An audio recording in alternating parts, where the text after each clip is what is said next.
Hey,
Krishna, everyone. So today we have a special guest. Prabhu is here. Shubha Vilas Prabhu is here, and he is a scholar in Ramayana. And I'm very grateful for everyone to take some time from your day to come and hear from him. And I think later on we'll also have a few of his books displayed. If anyone would like to talk to him about it, potentially pick one up to read as well. Just get some knowledge. Thank you so much Prabhu, for coming. I'm very excited to have you here again.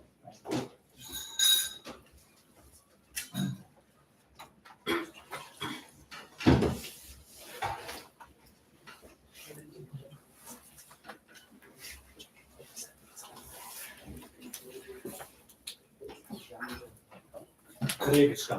Very happy and grateful to be with all of you here today. I just offer a few prayers and we can begin. Om Agyantimirandasya Gyananjanasya Chakshurunmilitam Yena Tasmai Shri Gurave Namaha Shri Chaitanya Manavishtam Sthapitam Yena Bhutale Swayam Bhagavadamahyam Dadati Swapadam Vandeham Shri Guru Shri Utaha Padakamalam Shri Gurun Vaishnavamscha Shri Rupam Sagrajatam Saharunatam Tam Tam Sajivam Sadvaitam Savadutam Parijana Sahitam Krishna Chaitanya Devam Shri Radha Krishna Parama Sahagana Lita Krishna Karuna Sindhu Nindhu Jagatpate Gopesha Gopika Kanta Radha Kanta Namostute Tapatakanchana Gaurangi Radhe Vrindavaneshwari Vrishabhanu Sute Devi Pranamami Harike Vanchakalpatarubhyascha Vipasindhubhyascha Patitanam Pavanebhyo Vaishnavebhyo Namo Namaha Jai Shri Krishna Chaitanya Prabhu Nityananda Shri Advaita Gadadhar Srimad Gaura Bhattacharya Hare Krishna Krishna Krishna Hare Hare Hare Rama Rama Rama Hare Hare. Hare Krishna. Hare Krishna. So today I'm going to be speaking from the story of the Ramayana.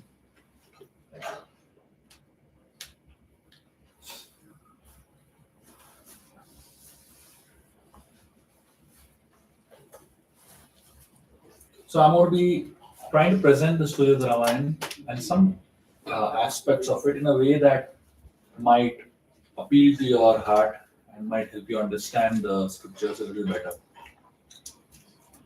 So before I get into the Ramayana, I'm going to introduce you all to a very interesting way of looking at life and especially spirituality through three stories of Shiva's life. So Lord Shiva is considered to be a Vishwas Murti. He is faith personified.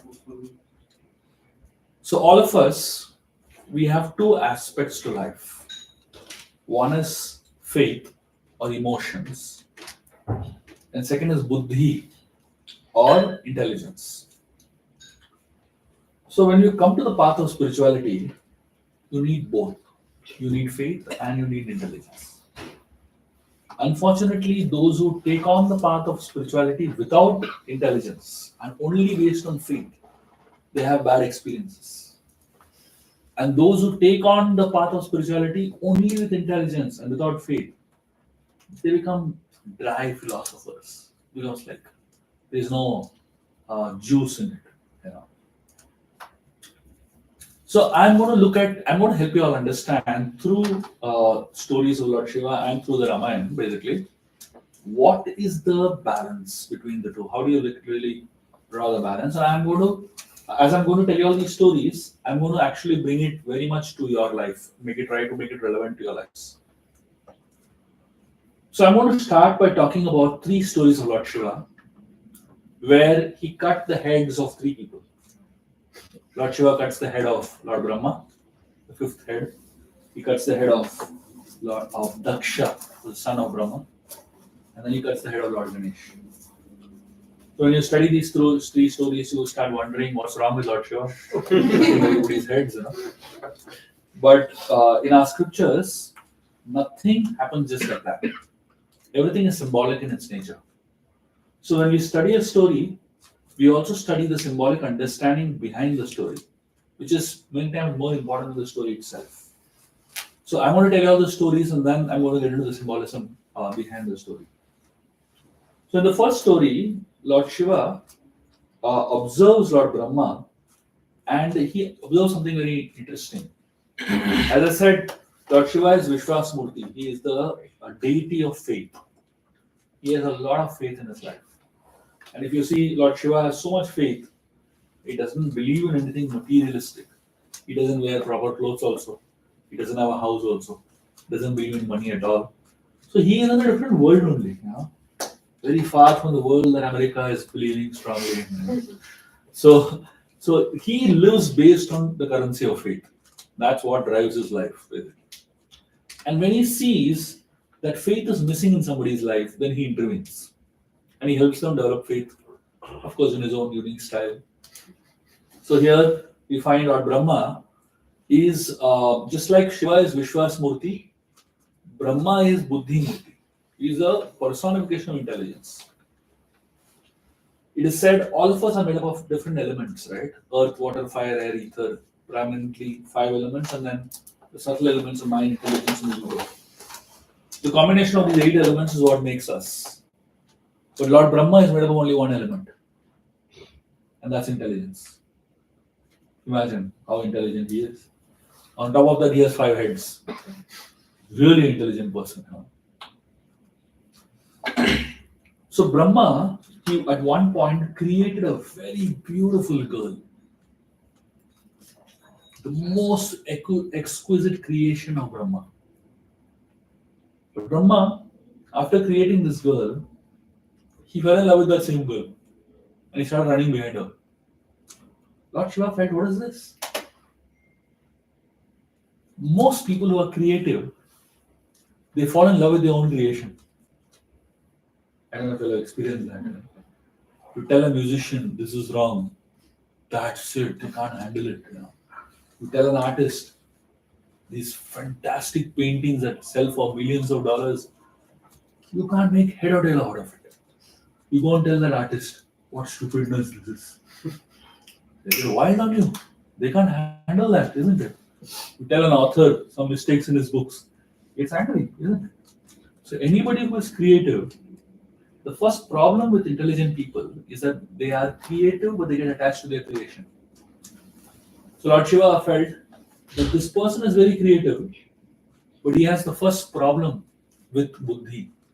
The first problem with buddhi is that it leads to attachments. It leads to attachment to your creation. So Lord Shiva felt he has too much intelligence. I need to decrease his intelligence a little bit. He cut off one of the heads of Brahma. So that his intelligence decreases and faith increases. So he added an element of faith from his side. The second story is the story of Daksha, who was the son of Brahma. Now Brahma is intelligence. Naturally, his son is also intelligent, isn't it? The word Daksha itself means expert. That's what the word Daksha means. So he is really expert in whatever he does. So naturally, being expert, there is a second problem with intelligence. The second problem with intelligence is that leads to pride. There is a, I don't know if you have experienced this. The moment you wear jeans pant, you become very proud. Have you experienced it? Sometimes clothes have a certain effect on you. It leads to a certain mood and consciousness. So certain times when we wear certain type of identities, we think we are great, even though we may not exactly be great. So Daksha, he had organized a yajna once, where practically every great person in the universe was invited. And in this yajna, practically the who's who the equivalent of what an Ambani wedding is today. The who's who of the world were there in Daksha Yajna.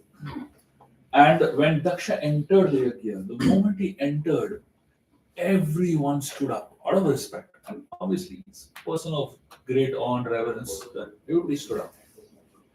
And when Daksha saw that everyone stood up, he felt good.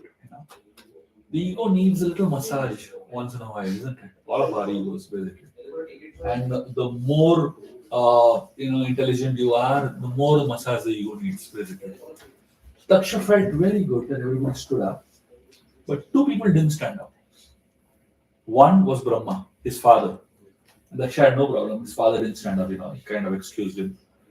But the second person who didn't stand up was Lord Shiva. And Lord Shiva happened to be his son-in-law, Daksha's son-in-law. Shiva married Sati, who was Daksha's daughter. Whether you are Shiva or you're an ordinary son-in-law, it's a problem. That whole equation of in-laws, it's a very complicated equation, that from thousands of years back till today, nobody has been able to figure it out. So when Daksha saw his son-in-law didn't stand up, he got furious and he began to insult him right in front of everyone. See, the ego, it sometimes screams out loudly. And when the ego screams out loudly, what you speak, it is not cohesive. It doesn't make sense to people. But it makes a lot of sense to you. That's the nature of the ego, For most people, it's a comedy. It's a joke. It's like humorous. But for the person who is really angry, it's not at all humorous. If you actually notice when people get angry, you'll find people all around smiling, Which is really strange and really funny, basically. But the guy who's angry, you will never find him smiling. He's very serious about it. So we take our egos very seriously, basically. So Lord Shiva, he didn't stand up for a reason. So Lord Shiva is a person who respects everybody, but he worships those in whose heart the Paramatma is very active. All of us have Paramatma in our hearts, but not in everybody's heart the Paramatma is active. In a lot of people's heart, the Paramatma is sleeping because they've not done anything to activate the Paramatma, right? So Lord Shiva actually gives respect to those people who have put an effort to activate the Paramatma. So what we're doing is the whole idea of doing kirtans, coming for satsang programs, reading scriptures. These are all ways in which we activate the Paramatma within our hearts, so that we can develop a relationship with the Paramatma. So when Lord Shiva saw Daksha enter, he did not see any activity of Paramatma in his heart. The Daksha is so much absorbed in his material aspect of life, in his externals, he has no time for his internals. Much like all of us, isn't it? We really don't find too much for our inner self. We have a lot of time for our outer self. We can spend hours in the parlor, we can spend hours in front of the mirror, we can spend hours, doing all kinds of strange things, basically. But when it comes to inner development, we don't have time. Strangely, isn't it? So Lord Shiva didn't stand up simply because he didn't see the Paramatma active in his heart. And Daksha got really wild. And when Daksha was abusing Lord Shiva, Sati, the wife of Lord Shiva and the daughter of Daksha, she felt very sad and bad. The reason she felt sad was because Shiva did not want to come for this yajna in the first place. He knew that this is not the place for us to be in. And more than anything else, they didn't get an invite for the yajna. They did not even get a WhatsApp invite. So Lord Shiva told Sati, this is not right. We are not invited. Sati said, come on, this is my house. It's a family gathering. It's a celebration within our family. Why should I don't need an invitation? So sometimes you have to allow experience to teach people, isn't it? You can't always tell them, no, this is not. So Lord Shiva just let go and he came over there and this is what happened. And Sati felt so responsible for the insult of Lord Shiva in front of everybody. She decided to end her life. She self-immolated herself. And Lord Shiva became so angry at Daksha for what happened to his wife that he cut off the head of Daksha. So when Lord Shiva cut off the head of Daksha, the gods over there were very shocked and surprised, and they went to Lord Shiva and they said, there's a pure yajna going on here, and you have shed blood, so the yajna is become contaminated. It's incomplete. Lord Shiva said, no. Now the yajna is complete. They said, how? Lord Shiva said, yajna, any kind of sacrifice that you do, gets completed when you pour the last oblations. And what is the last thing that you pour into the fire? The last thing you pour into the fire is this thought that I did it. When you throw your ego into the fire, that's when the yajna is complete. A lot of people give charity, a lot of people do good things in life, and in the end they say, I did it. That actually waters down all the good that you do. It just completely waters down the very purpose for which you're doing good. So Lord Shiva said, with cutting off this fellow's head, we offered the ego into the fire. Now the yajna is complete. The God said, all that is fine, but we need this guy. Very important portfolio in the government, universal government. We need him. Lord Shiva said, fine, I'll revive him, but in my style. So Lord Shiva got the head of a goat and he put it on the body of this Daksha and he revived him. And imagine Daksha gets up and looks at himself in the mirror and the goat is looking back at him. I mean, how many people find goats handsome? Daksha was a really handsome man. Another reason to be proud of. But unfortunately, now when he looks at himself, he sees a goat looking back. And the goat's intelligence is not really a big one, isn't it? Very tiny, small brain, basically. So Daksha, his rest of his body was very intelligent, but the head, obviously now, if somebody has to have a head of a goat, you have to have a lot of faith, isn't it? How do you justify, I have a head of a goat, So Daksha developed a little more faith now and a little less intelligent. And that's how Lord Shiva added an element of faith in his life. So Daksha represents the second problem with intelligence, which is it leads to pride. The third story is of Ganesh and Parvati Devi. So eventually Sati comes back as Parvati and Parvati gets married to Lord Shiva. And Lord Shiva once was on a meditation for a long period of time. And when he came back from his meditation, so in the meanwhile, Parvati, she created a beautiful boy from the chandan of her own body. So she just created this beautiful son and named him Ganesh. And told Ganesh that you stand on the door, I'm going to have a bath. Don't allow anyone to enter. So Ganesh was standing at the gate. And Lord Shiva came. Ganesh asked him, who are you? Lord Shiva said, this is my house. You're asking me only, who are you? Ganesh said, see, your name is not on the list. We have a whole list, And Parvati forgot to put Shiva's name. Obviously, the owner's house owner's name, you don't have to write into an entry list, isn't it? But Lord Ganesh was very strict. Your name is not on the list, I can't allow it. So Lord Shiva realized this person is very intelligent. Obviously, son of Parvati, same family, right? Brahma's son, Daksha, Daksha's daughter Sati, the same Sati has come as Parvati, and her son is now Ganesh. Super intelligent person. Lord Shiva realized there's a third problem with intelligence. One of the properties of intelligence, or one of the roles of intelligence, is to discriminate right and wrong. If intelligence does not help you discriminate right and wrong, that intelligence is faulty. Lord Shiva realized this person is very intelligent, but he is not able to discriminate right and wrong. He said that intelligence is useless. He cut off the head of Ganesh. And that's when Parvati Devi comes. And she sees Ganesh's head is cut and he's dead. She said, what is this? How did he kill my son? Shiva said, usually, when a child is born, there's a contribution of father and mother. In this case, I didn't contribute only anything. And Ganesh is born like that. So Parvati said, nothing doing, I want him back. And then Lord Shiva, in his own characteristic style, he got a head of an elephant and put it on the head of Ganesh. And then the child came back to life.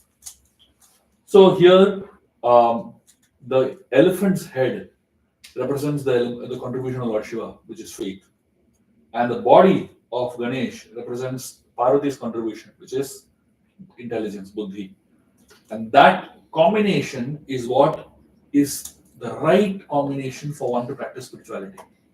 In the Gita, Krishna says, Aham sarvasya prabhavo mata sarvam pravartate iti matva vajante mam bhura bhava samanvita. He says, Aham sarvasya prabhavo mata sarvam pravartate. He says, I am all pervading. and from me everything emanates. Iti matva bhajante mam. Somebody who understands this.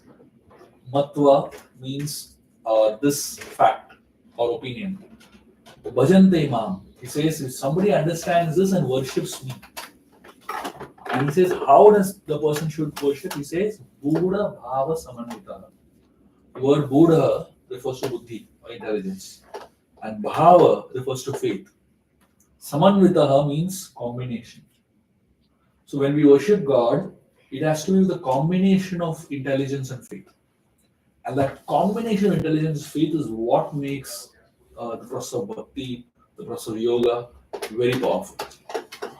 And to help us understand how one should use faith and how one should use intelligence, I'm going to share with you all a story from the Ramayana.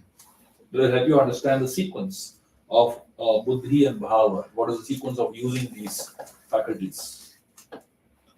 So in the Ramayana, when Lord Ram is searching for Mother Sita, he comes to Kishkinda, where the Vanaras are living.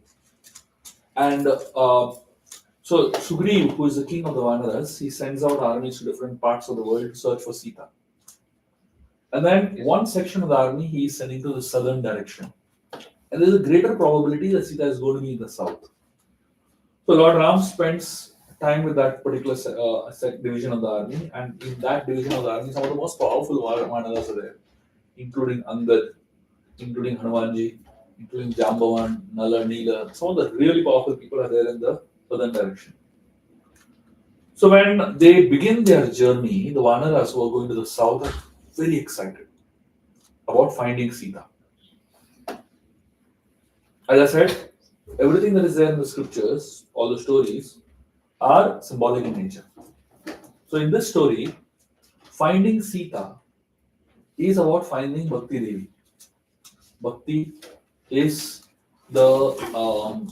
is what we call as devotion, the idea of devotion service. So we are all, in one sense, finding Sita. So the reason we are all here in this particular room is that we are all searching for Sita. And we all are like these Vanaras, like these monkeys. I mean, Charles Darwin was right to some extent. So of course, we all have a monkey-like mind. So there are so many allegories to that. But the fact is that we are all finding Sita. So while we are searching for Sita, there are many problems and many things that we come across in our lives, which are challenges that we face while finding Sita. When the Vanaras began in Kishkinda, they were led by Angad. Angad represents intelligence. Angad told the Vanaras, I will lead you all, I will show you a direction. And he began to direct the whole search operation. Now, all the Vanaras were very enthusiastic to search for Sita. And right in the end was Hanumanji.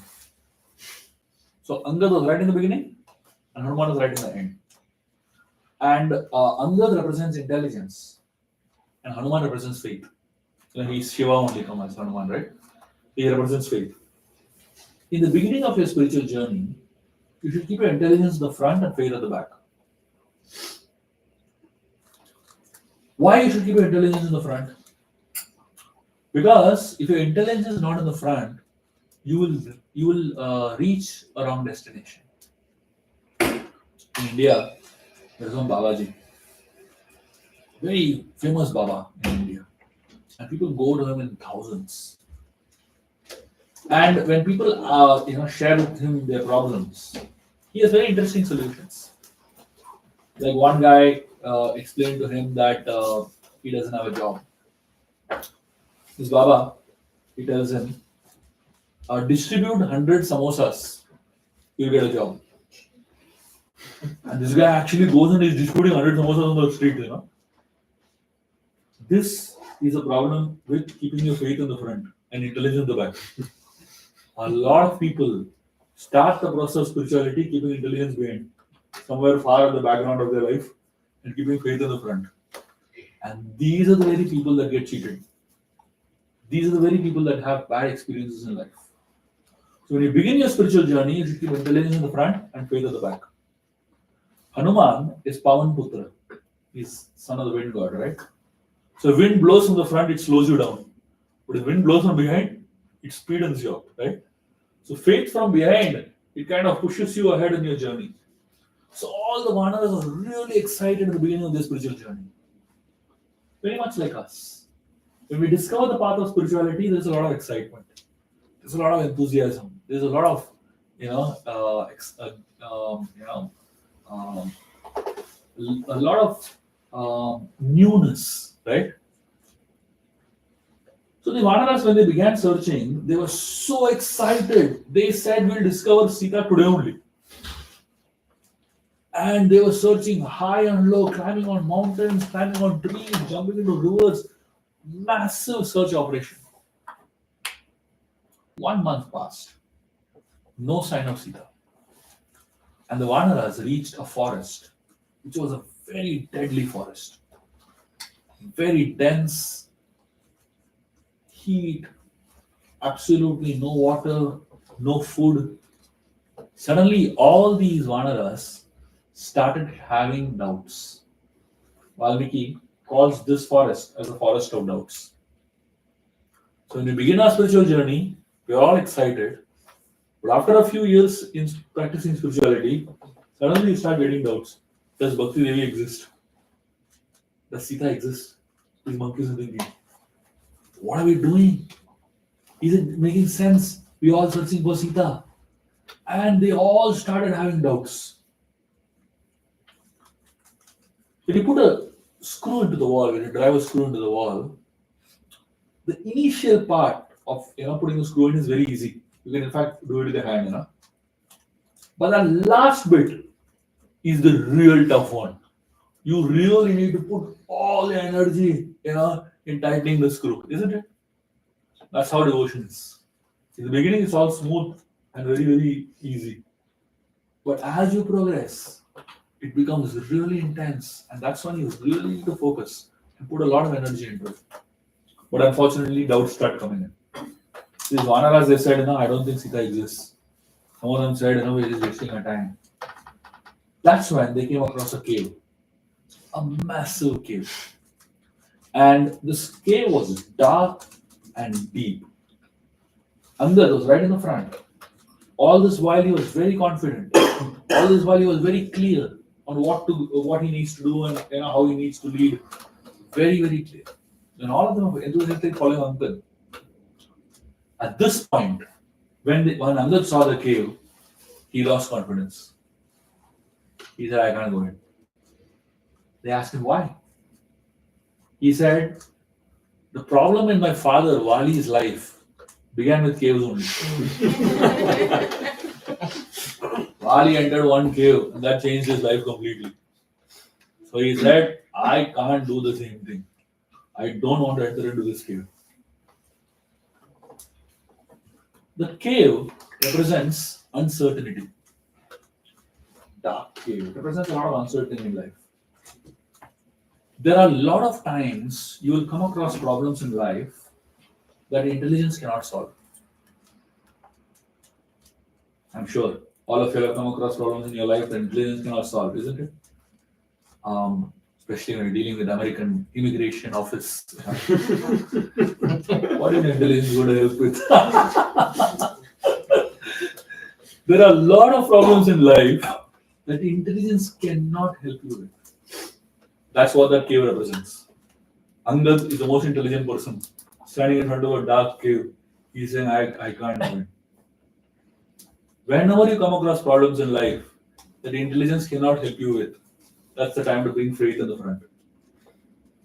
Hanumanji said, I'll come in the front. Hanumanji said, I'll go in. Angad went right to the back. So whenever you come across problems in life that intelligence cannot help you solve, that's the time you bring faith in and you put your intelligence at the back. Hanumanji walked straight into the cave. He didn't have a torchlight, he didn't have a mobile light, nothing. He just walked in with the faith that Ram is going to guide me. And when Hanuman walked in with so much faith and so much confidence, the monkey behind Hanumanji, he caught the tail of Hanumanji and walked along. And the monkey behind that monkey caught the tail of the second monkey and walked along. And the third monkey caught the tail of the second monkey. One by one, all of them walked, holding each other's tail. This is called Guru Parampara. I don't have faith in God, but I have faith in the fellow in front of me. I'm just going to catch his tail and walk in. That's all. That person also doesn't have faith in God. He has faith in the person in front of him. That's the whole idea of disciplic succession. So you don't have to see God. You only have to see one person who is ahead of you. That's all. And that person also doesn't have to see God. That person has to only see the fellow person who is in front of him.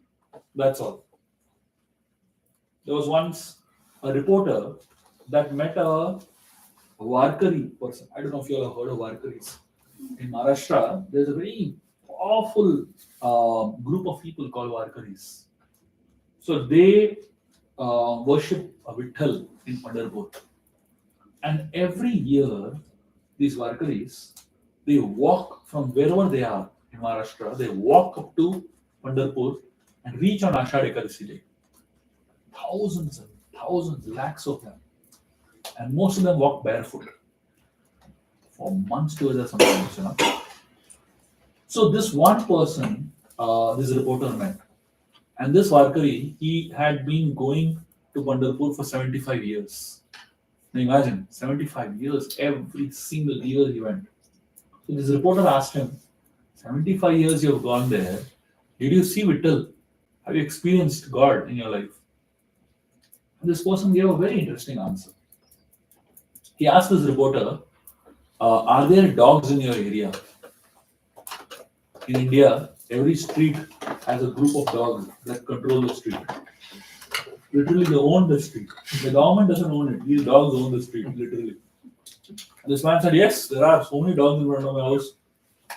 And this Warkari asked him, have you noticed in the night, in the middle of the night, when one dog barks, all of the dogs start barking? He said, yeah, of course, I've lost so many nights sleep because of that. And this Warkari said, that first dog, he saw something. He saw a thief, he saw something because he started barking. All other dogs have not seen. They only have faith in this first dog. And they all bark. And he said, if dogs can have faith in each other and have so much confidence in each other, so why can't I have faith? He said, I have not seen Vitthal, but I know someone out there has seen and experienced Vitthal. I just have faith in him. That's all. So here Hanumanji walks in with full faith and full confidence. And all of us are just walking behind him. So this whole story, which we just discussed, is a very powerful story that helps us understand how we prioritize faith and intelligence. Both of it is a part of our life. We can't avoid both. You can't avoid faith, you can't avoid intelligence. If somebody says, I don't have any faith, come on, if you climb a flight, have you ever asked the pilot for license? Have you ever checked the license of the pilot? He has an airline license. How many flights he's crashed in the past? Track record.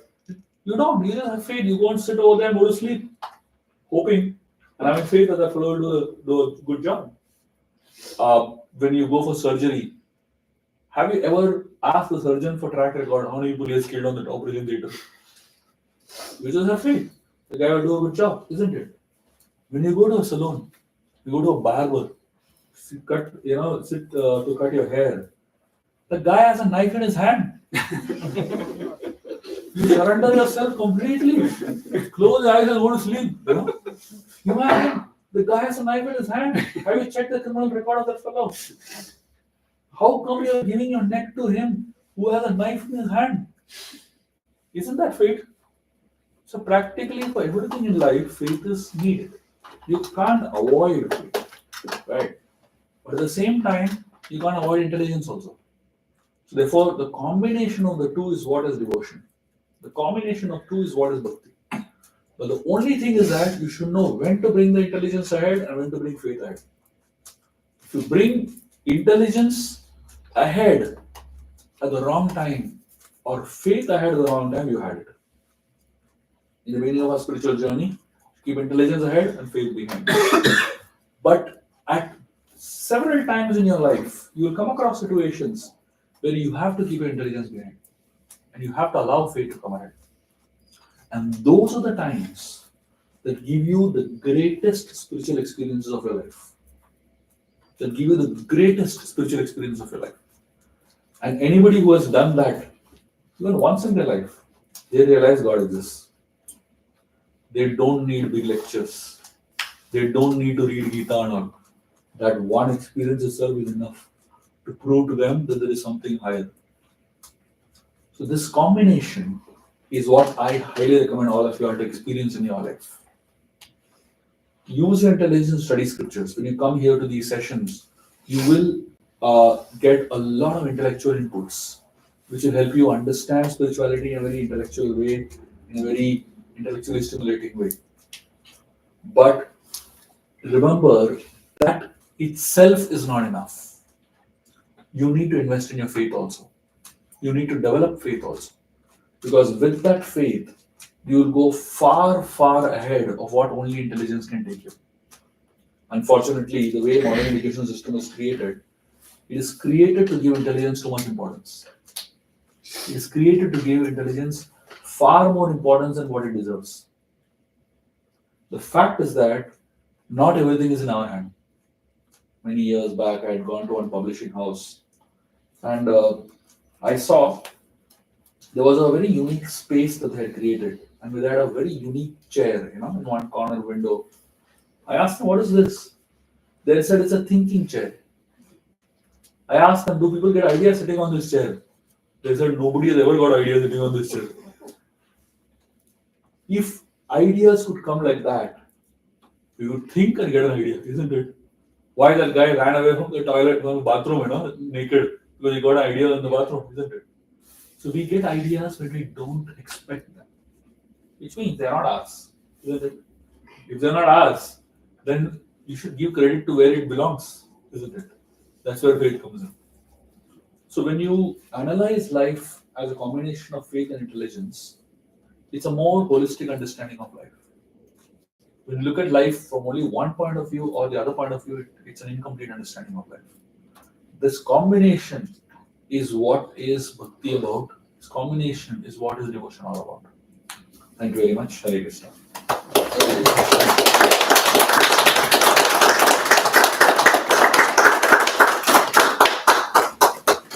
Any questions or comments? Yes. Can you tell us the story of Pandurang Vittala? I kind of forgot it. Okay. So there was there are many stories. I'll tell you one, the simplest and the basic one. There was a very simple and a very devoted young man who was serving his parents, and he was taking care of them, and they were invalid and old. And while he was taking care of them, Lord Vittal happened to come to his house. And he was a great devotee, and Lord Vittal loved him. And this person, he was, so busy taking care of his parents, he threw a brick and told Vittal, "Just stand on this brick, I'll come back." And Vittal, with his hands on his hips, was standing on that brick, waiting for that devotee to finish his service to his parents so that he can come and attend to him, basically. So that's the form of Vittal in Pandharpur, basically. Wheat means brick. Vittal means the one who is standing on a brick. So it basically represents the form of the Lord that is patiently waiting for his devotees to turn attention towards him. So he is patiently waiting for his devotee to focus on him and finish all his other priorities. And this is a form of the Lord that is not impatient, not pushy, not trying to demand attention, but he is very patiently and very lovingly standing there waiting for his devotees to come. That's the so Vitthal is actually considered to be Balakrishna, childhood form of Krishna. Thank you. Anything else? Any other questions or comments?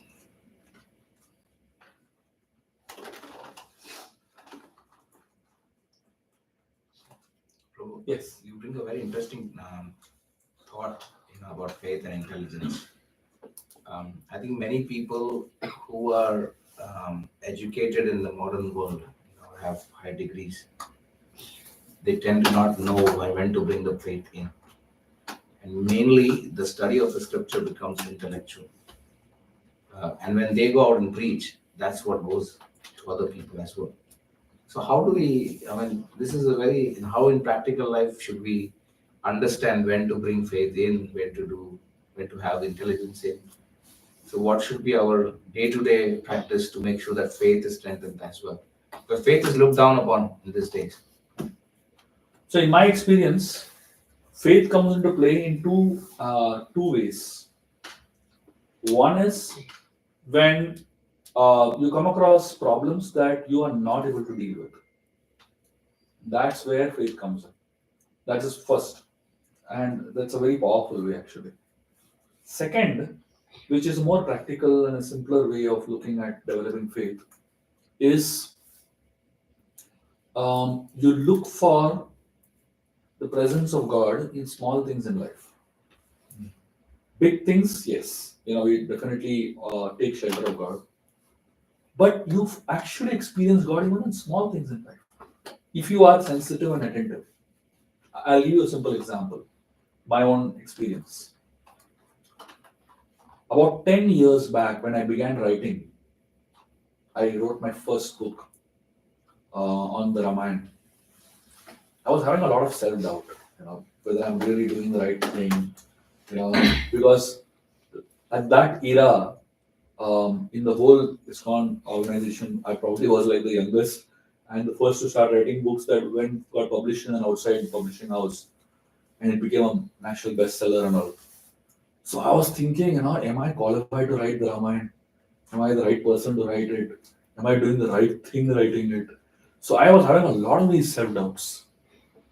And I didn't know how to process it. I didn't know how to find an answer to it.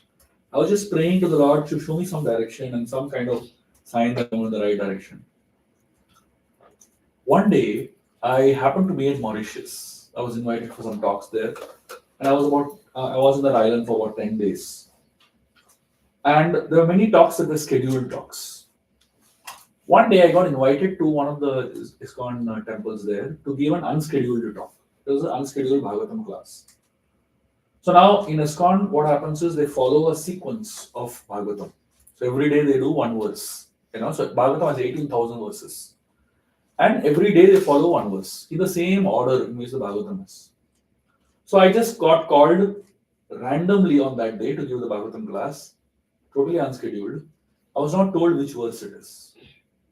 I sat there on the seat and then I opened the Bhagavatam and I saw which verse it is. There were two verses that were told for me to read and speak on.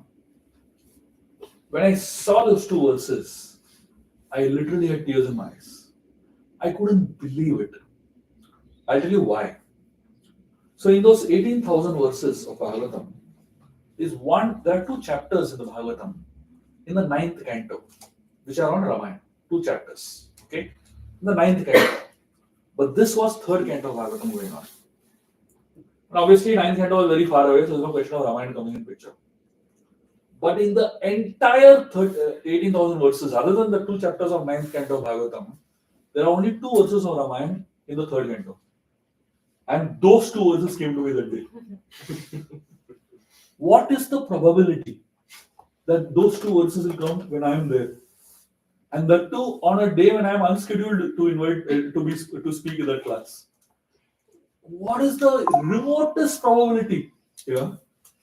That day I realized that's it. Now I'm going to go all out and speak Ramayana around the world. Now for me that was a powerful experience of faith, isn't it? It was a really powerful experience of faith. Now obviously now I could have not really thought about it. And I could have been insensitive about it and not so observant about it and taken it for granted. Then that wouldn't be an experience I remember till now, 10 years later. But because I observed and I was in a prayerful mode at that point in time, and I really was looking for an answer, I found that as a very powerful way of almost like a reciprocation from the Lord, or rather a signal from the Lord, isn't it? All of us, I'm sure, will have our own stories. If we are sensitive, if we are a little alert, if we are a little careful, and if we are a little prayerful. And I feel that's a much more powerful way of looking at faith than an emergency situation where you have no option but to be faithful. I hope that answers. Yeah, but I think probably if we don't develop those small things that you mentioned, I think emergency situation will not have faith. We'll always resort to the intelligence. Correct. But what happens in emergency situations now? In certain situations, you become so helpless that you're kind of forced to, of course, if you get the right direction and if you get some right inputs and suggestions, then you're forced to have faith. That makes sense. Absolutely. So basically, it's very important to have intelligence and faith aligned. And sometimes probably use the intelligence to protect the faith. Correct. Otherwise, it goes contrary sometimes, the intelligence tries to kill the faith as well. Yeah. Thank you, bro. Anything else? So I'll quickly introduce you all to some of my books. I have written so far about 60 books, but we don't have all of them here. We just have chosen a few very important ones that I thought I will share with all of you. Can you pass on all these books to me, please? Okay. So I'm going to quickly introduce you all to some of my most prominent books. The reason I started introducing books is that most people, when they come to a table like this, they don't understand what is what, So I'll be doing a 5-minute introduction really helps people understand. This is one of my very favorite books. It's called The Little Blue Book on Krishna. This has some very, very sweet stories of Krishna and Vrindavan, stories that you would have never heard in your life. These are spoken by Brajvasis. Extremely beautiful book. And this book will make you fall in love with Krishna. This is a book on stories of Lord Ganesh. Many people, they worship Lord Ganesh, but if you ask them something about Lord Ganesh, they only have 1 or 2 stories to tell. So this book has a collection of almost 40 stories of Lord Ganesh. Very sweet collection. This book is called Plug into Happiness. This is an amazing book that has 28 chapters that essentially talk about how to be happy in life. And it covers all aspects of life. And this book is, it has, in every chapter, it has 2 stories. One story from the scriptures and one story from modern life that teaches you principles on how to be happy in life. This is very relevant for people who are working professionals, especially in the corporate world. This is a book on Lord Shiva. It has some really amazing stories of all the Jyotirlings and stories of Lord Shiva that will help you understand Lord Shiva as a person much deeper. This is a book called The Magic of Friendships. This is a very special book, especially for youngsters to have, because it talks to you about how to develop deeper friendships in life, how to maintain friends, how to choose the right friends, and how to enhance and deepen your friendships, basically. This is one of my latest books. It's called Nam Ramayana. This book has 108 meditations on Lord Ram and his stories. So every meditation has one story of Lord Ram, talking about one quality of Lord Ram, and talking about one meditation on the quality of Lord Ram. That's what this book is. In fact, I'm doing a 2-day seminar in the temple the next 2 days on Nam Ramayana.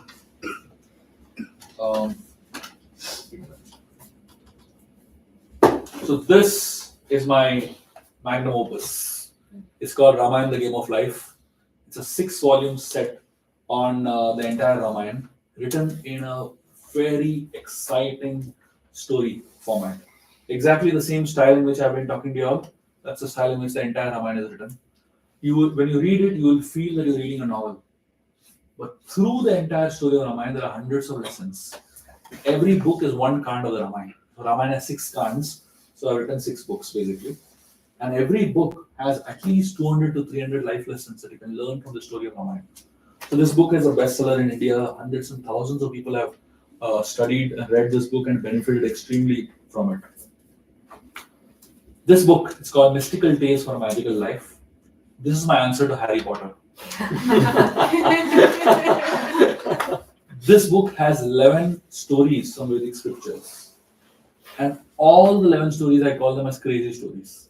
Just pure madness, amazing stories. But each story talks about one aspect of life. It talks about lessons that you can really apply in your life. And it's a very special book.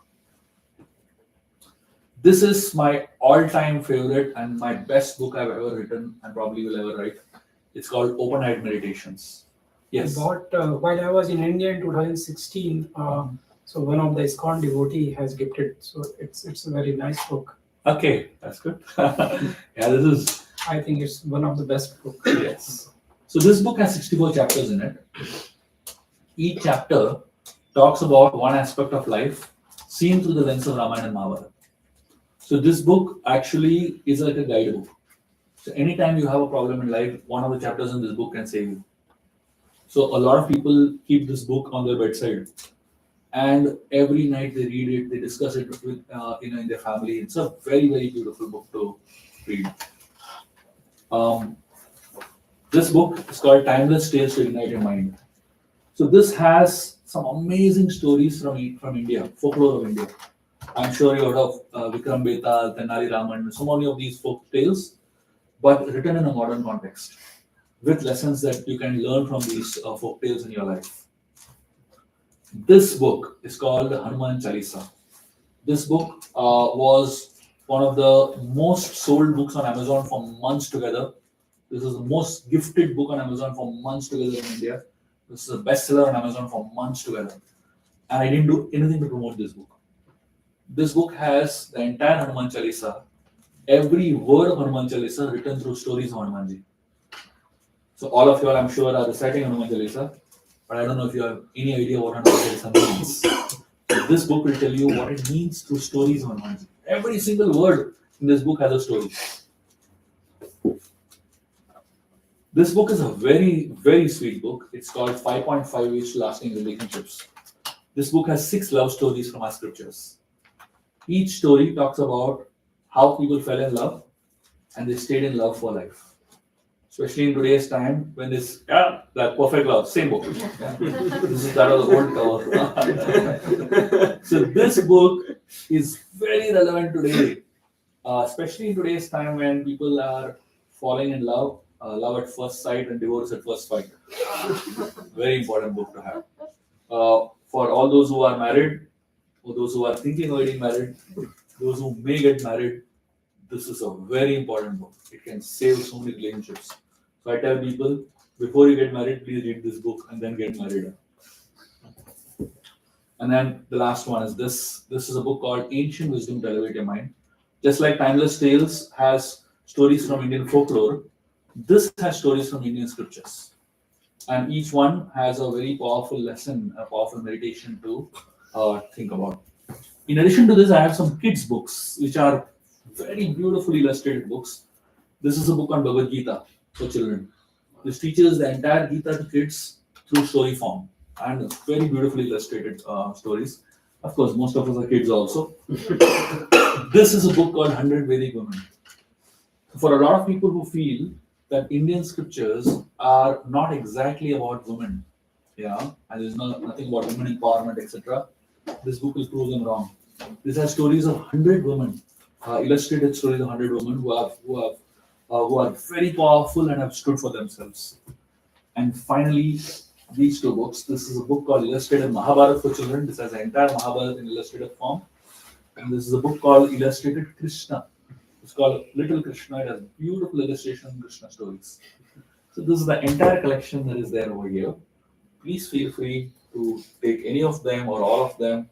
The books are available. We just have 1 copy here, but we have as many as you want in the car below. This is just like a display set for you all to go through. I highly recommend you all to get as many books as possible, because the way I've written these books is in a way in which youngsters like all of you can connect with. The style, the language, and the topics that are chosen in a way that a modern intellectual youngster can connect with it and appreciate deeply what our scriptures have to offer and apply them in your life. Hare Krishna. Thank you very much.